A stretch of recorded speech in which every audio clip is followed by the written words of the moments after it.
A white homeowner accused of shooting a black teen who went to the wrong house in Kansas City will face 2 felony charges, officials have announced. I'm Tyrone Bowman. This is Tyrone Bowman Tonight. According to CNN.com, a white 84-year-old homeowner who allegedly shot and wounded Ralph Yarr, a black teen after the 16-year-old went to the wrong house to pick up his siblings, will face 2 felony charges. Clay County Attorney Zachary Thompson announced early Monday evening.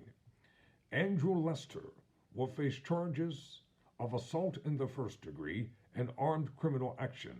Authorities have issued a warrant for his arrest, and he's not currently in custody, Thompson said. I can tell you there was a racial component to this case, Thompson said at a news conference without elaborating. When asked whether hate crime charges could be added, the prosecutor said that in Missouri, a hate crime is a lower level of felony, and adding such charges could constitute double jeopardy. To one another before the Thursday evening shooting, Thompson said. The prosecutor added there is no evidence that the teen entered the house or the home, and preliminary evidence shows Lester opened fire on the teen through a glass door with a .32 caliber revolver. There is no video of the encounter, Thompson said. 2 representatives at the Kansas City Police Department Detention Unit previously told CNN the subject was taken into custody on April 13, just before midnight, but was released less than 2 hours later at 1:24 a.m. on April 14. Thompson said Lester was only held for several hours after he was initially detained because police recognized right away that more investigative work needed to be done. Thompson originally said Lester was 85 years old, but a probable cause document obtained by CNN affiliate KMBC shows he is 84. CNN has not been able to reach the homeowner for comment. A lawyer was not listed in his previous booking report. Family attorney Ben Crump said in a statement, while this is certainly a step in the right direction, we will continue to fight for Ralph while he works towards a full recovery. CNN has requested the accused shooter's mugshot, along with documents pertaining to the shooting and the charges from the Kansas City Police Department.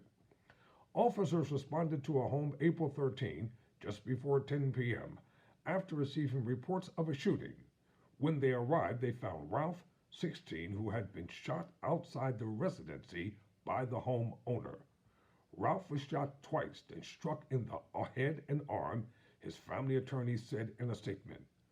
The neighbors CNN spoke with said they did not hear the shooting because they were asleep, but did say once a week, we came outside, the victim was lying in the street surrounded by a few of our neighbors.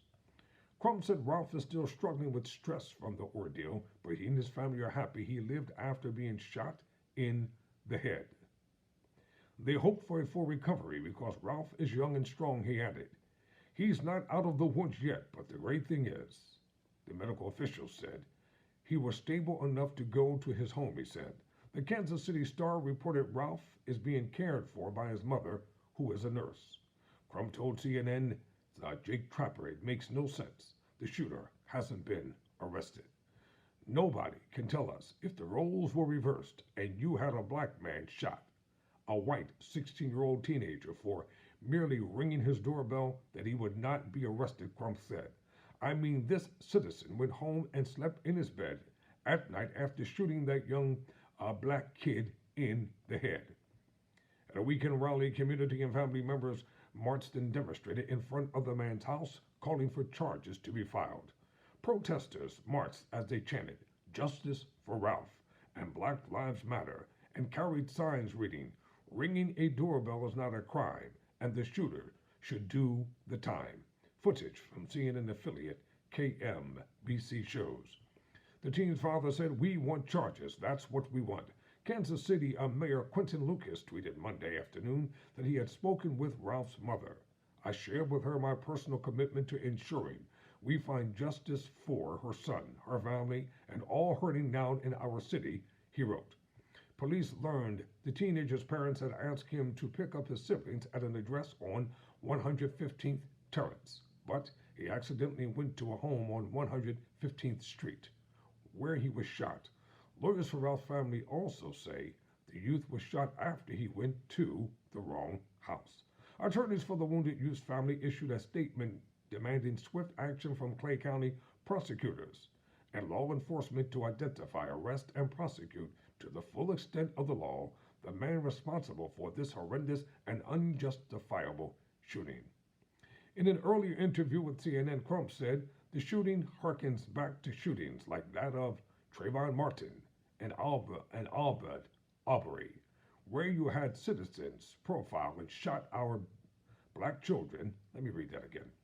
In an earlier interview with CNN, Crump said the shooting harkens back to shootings like that of Trayvon Martin and Ahmaud Arbery, where you had citizens profile and shoot our black children, and the police then let them go home and sleep in their beds at night. Unacceptable. Asked whether the shooting may have been racially motivated, the police chief said, the information that we have now, it does not say that is racially motivated. That's still an active investigation. But as a chief of police, I do recognize the racial component of this case. Graves sought to assure the Kansas City community Sunday the police department is committed to the case. We recognize the frustration this can cause in the entire criminal justice process. The women and men of the Kansas City Police Department are working as expeditiously and as thoroughly as we can to ensure the criminal justice process continues to advance as quickly as all involved in our community deserve, Graves says. A GoFundMe started by Ralph's aunt, Faith Spoonmore, to help the family raise money for medical expenses had garnered more than $1.5 million in donations by Monday afternoon. Thank you, everyone, for your donations. Ralph had been looking forward to graduating from high school and visiting West Africa before starting college. His aunt wrote in the fundraiser. The teen is a section leader in a marching band and could often be found with a musical instrument in his hand. Spoonmore wrote, most recently, Ralph earned Missouri All-State Band Honorable Mention for playing the bass clarinet, according to a North Kansas City Schools newsletter in February. He also played multiple instruments in the Metropolitan Youth Orchestra, his aunt wrote. He is a member of the school's Technology Student Association and Science Olympiad team, and is a 2022 Missouri Scholars Academy alumni, she wrote. Last summer, Ralph attended Missouri Scholars Academy, where he got a full college life experience, Spoonmore wrote. His goal is to attend Texas A&M to major in chemical engineering. When asked how he plans to get into this university, he said, well, if they have a scholarship for music or academics, I know I can get it. So let me continue to read this article. Life looks a lot different right now, and even though he is doing well physically, he has a long road ahead mentally and emotionally.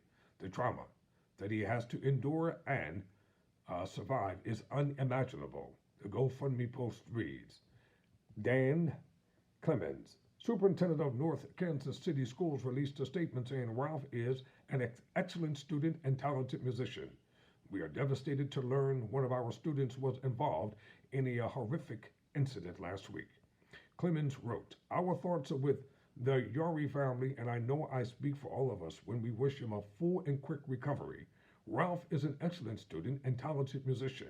He maintains a stellar GPA while taking mostly college-level courses. While he loves science and hopes to pursue that career path, his passion is music. Thankfully, we know he is now recovering alongside his family. Emerging details of the incident illustrate the apparent strength and bravery shown by the high school junior after he was shot. A neighbor, who asked not to be identified, tells CNN she called 911 and Ralph came to her door bleeding. She was directed to stay inside her home by the emergency operator for her safety as the shooter's location was unknown. I wanted to help him, but they kept saying that we don't know where the shooter is at, the woman said. She complied initially, then went outside with towels to help suppress the bleeding. I kneeled next to him, and I said, "What's your name? Who shot you?" She said, Ralph explained.